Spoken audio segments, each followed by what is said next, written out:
descendant en ancien français, presque sous la forme de son ancien héritier impérator qui a donné Empereur.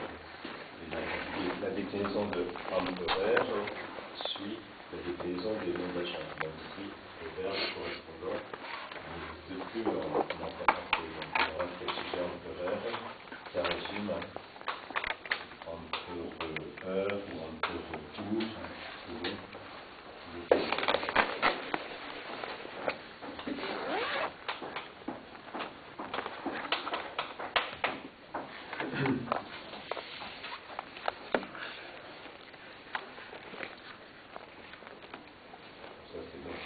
De anglo-normand.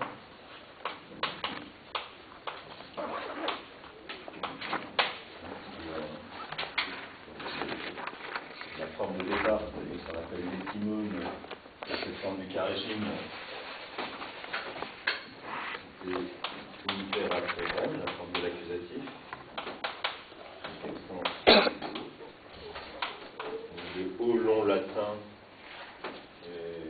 dans certains dialectes a donné la voyelle E,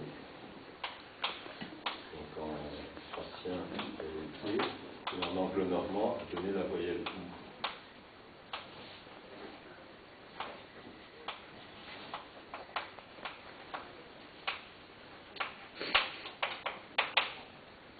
Qui, dans l'écriture,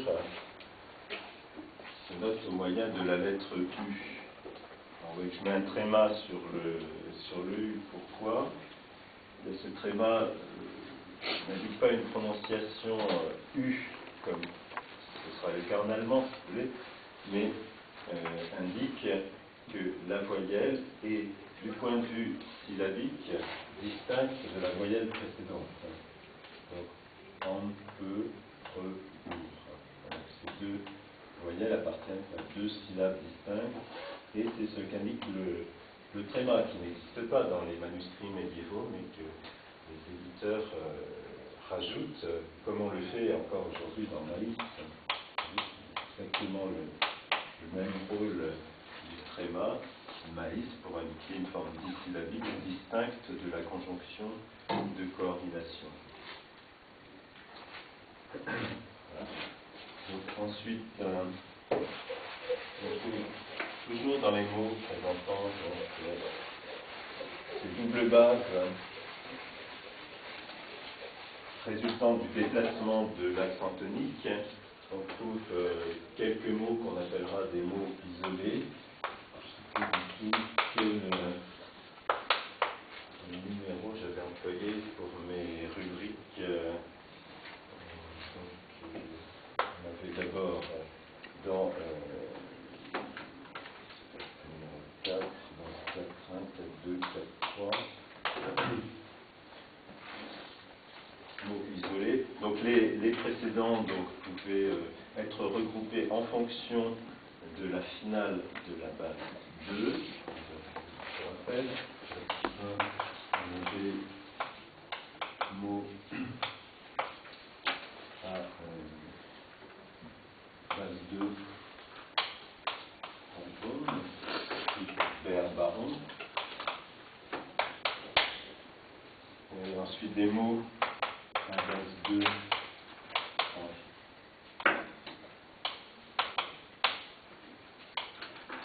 heure court.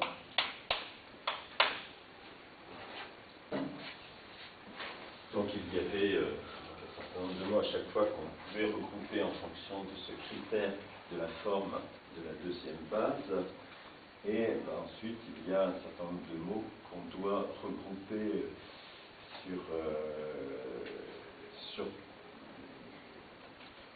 on ne peut regrouper que sous le critère mots isolés, qui n'ont pas, dont tous des bases 2 différentes.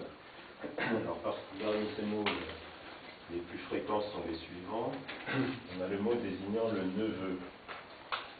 Donc, là aussi, on a une double base.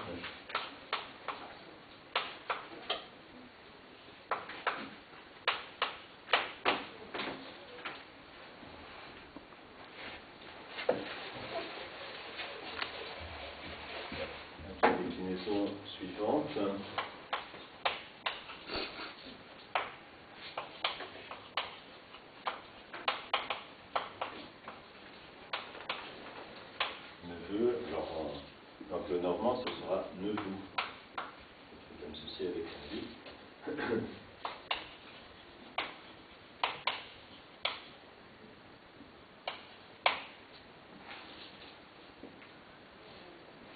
carrégime pluriel.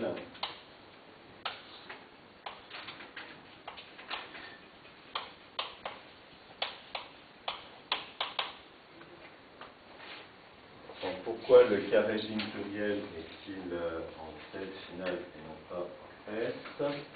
Bien parce que la base latine s'est terminée par une consonne dentale.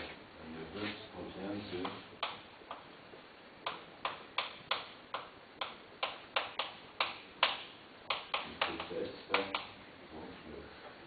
choc habituel entre la consonne dentale et le S a produit une consonne infriquée notée au moyen de la lettre Z.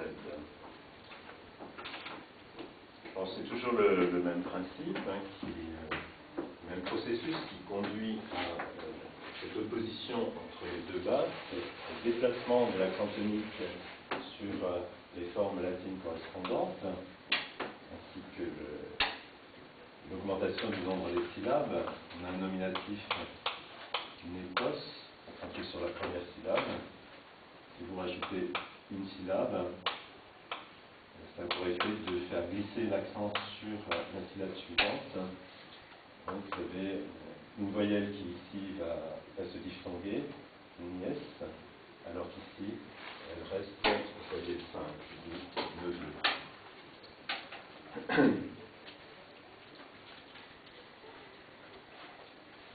Bon, ensuite on a le mot désignant l'enfant, donc une base de quel sujet singulier antres, accentué sur la première syllabe.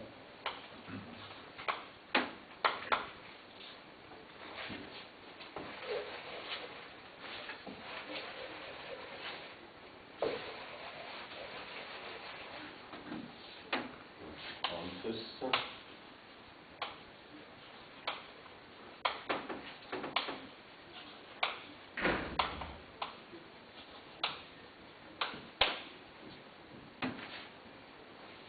Les deux bases ont le même nombre de syllabes, 2 syllabes, mais donc la deuxième syllabe n'est évidemment pas la même, et de plus, l'accent tonique a changé de place, comme il changeait de place sur les formes latines correspondantes.